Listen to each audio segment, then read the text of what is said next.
Om Ajnanatimirandasya Jnananjalishalakaya Chakshurunmilitam Yena Tasmai Shri Gurave Namaha. Nama Om Vishnupadaya Krishna Preshtaya Bhutale Srimate Bhaktivedanta Swamin Niti Namine. Namaste Saraswate Deve Gauravani Pracharine Nirvishesha Shunyavadi Paschatya Deshatarine. Jaya Shri Krishna Chaitanya Prabhu Nityananda Shri Advaita Gadadhara Srivasadi Gaura Bhakta Vrinda. Hare Krishna Krishna Krishna Hare Hare Hare Rama Rama Rama Hare Hare. Om Namo Bhagavate Vasudevaya Narayanam Namaskritya Naram Chaiva Narottamam Devim Saraswatim Vyasam Tato Jayam Mudirayet. In this session, we'll be discussing from the 19th verse of the 13th chapter of the first canto of Srimad Bhagavatam. Pratikriyana yasyeha kutaschit karhichit prabho sa esha bhagavan kalaha sarvesham na samagataha. The meaning of this verse is, this frightful situation cannot be remedied by any person in this material world. My Lord, it is the Supreme Personality of Godhead as eternal time or kala that has approached us all. So this can be understood in connection with the previous verse in which Vidura is addressing Dhritarashtra and telling, my dear king, immediately get out of this place. Do not delay. Why? Because Dhritarashtra is overtaken by fear. Why is he afraid? What is he afraid of? So, that frightful situation is due to Kala approaching Dhritarashtra to remind him of the fast approaching death. Fast approaching death. So, death cannot be remedied by any material solution.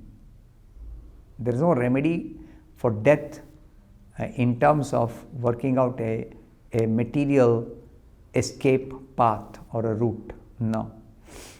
So, it is the Supreme Personality of Godhead as eternal time that has approached Dhritarashtra. In the purport, Srila Prabhupada explains, there is no superior power which can check the cruel hands of death. In this material world, there is no superior power. No one wants to die, however acute the source of bodily sufferings may be.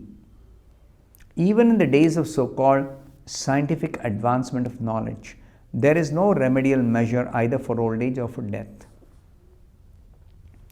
Old age is the notice of the arrival of death served by cruel time. Why old age? Because it is a notice of fast approaching death. Srila Prabhupada explains elsewhere that actually death is present along with birth. Why? Because this body, as soon as we enter this body, the limited duration of time that we can inhabit this body, that counter starts ticking.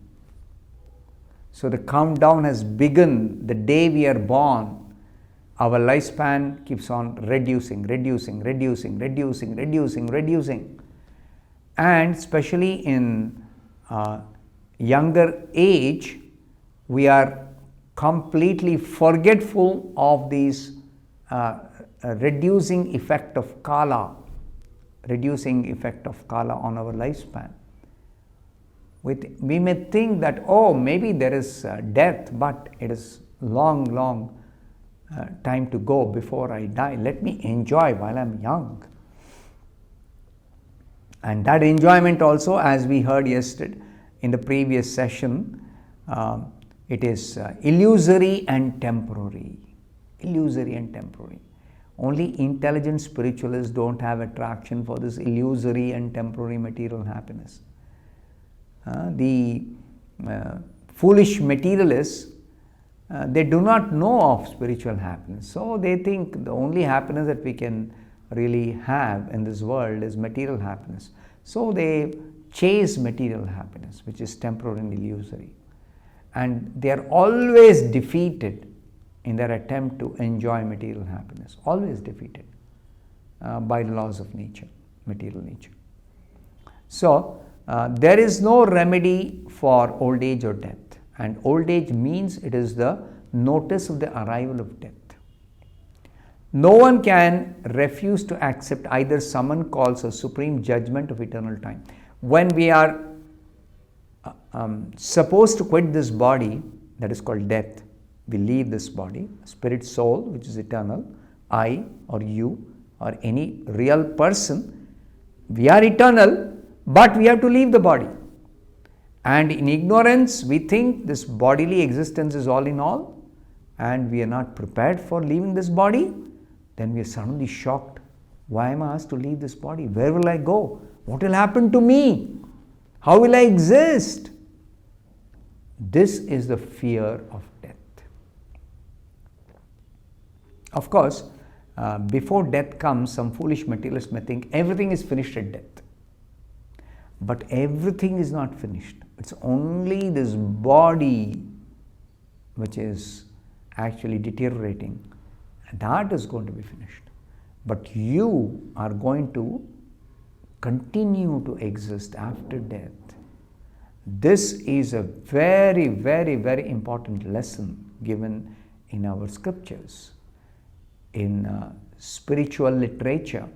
It's not available in any material book.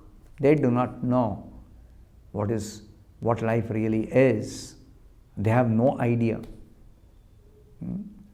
So those who are writing all this material literature, they do not know. Spiritual literature is with the foundational truth, understanding of the foundational truth that I am not this body. This body is just temporary body. It is going to deteriorate and perish. And I should prepare before death comes to quit this body and transfer myself to my eternal home. Krishna is about. So such lessons are not available in our material books. No material education can give you this understanding. Only in the Bhagavad Gita, directly Krishna says, you are not the body, you are spirit soul. You as spirit soul have no death. Then what is called as death is change of body. This is explained before Dhritarashtra because he might ask Vidura to find out some remedial measure for the imminent fearful situation, as he had ordered many times before.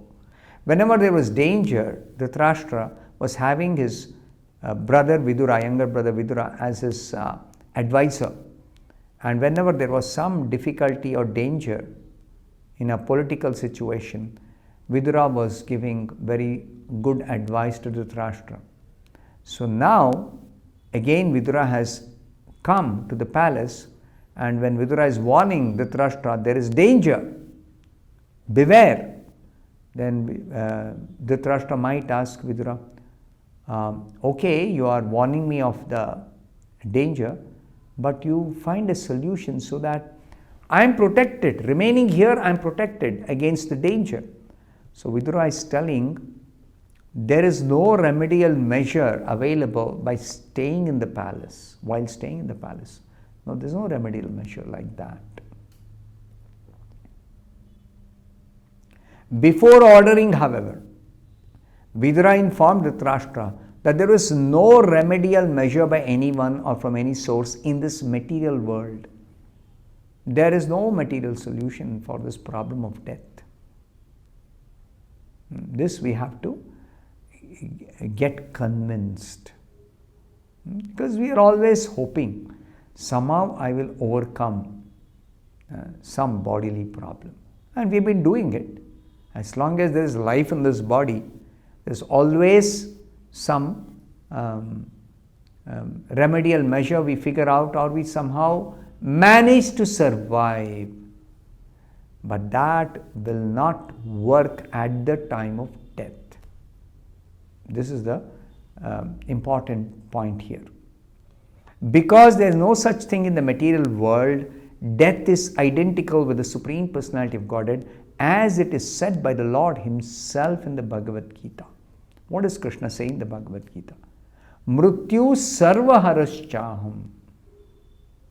Mrityu, I am death.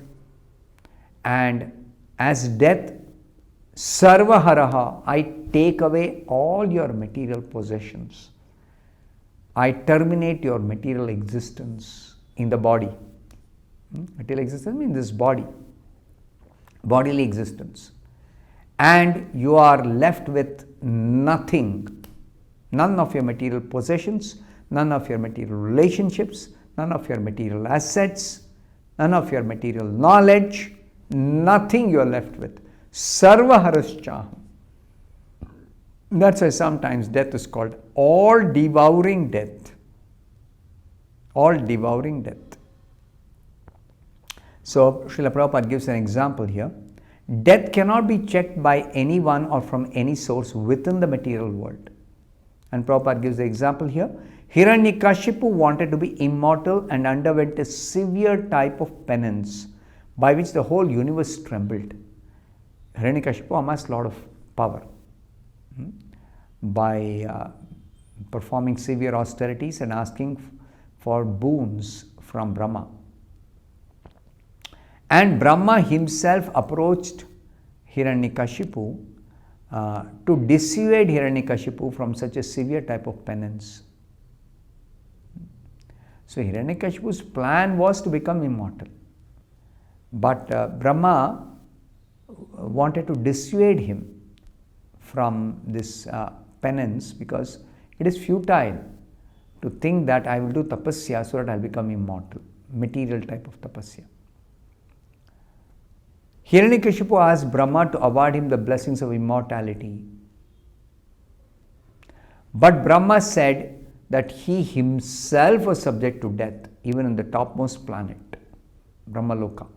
So how could Brahma award Hiranyakashipu the benediction of immortality? Brahma himself is going to die.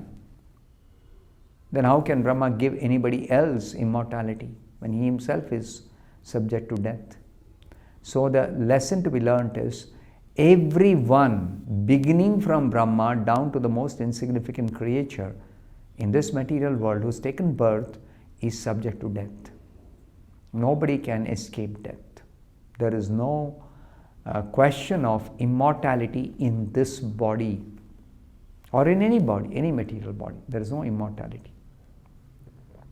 So there is death even in the topmost planet of this universe, and what to speak of other planets which are far, far inferior in quality to Brahmaloka. So Brahmaloka is the place where Brahma resides, the topmost planet in this material universe. And even in Brahmaloka there is death, even though they have fantastic long lifespan as compared to the lifespan of the human beings on the earth. But still, Brahma lives for some 311 trillion years, measured in our time scale. But even Brahma has to die. Brahma has to die. When that 311 trillion years are over. So, Srila Prabhupada concludes by telling, wherever there is influence of eternal time, there is this set of tribulations, namely birth, disease, old age and death. And all of them are invincible. You cannot conquer any of these. Birth means rebirth, after death, rebirth. Then followed by disease, old age and death. So this cannot be overcome by any material means, any material methods. So the only way is to work for spiritual realization of our spiritual nature, eternal spiritual nature. So that is what the scriptures advise. And that's what exactly Vidura is going to advise Dhritarashtra. I'll stop here. Thank you very much. Hare Krishna.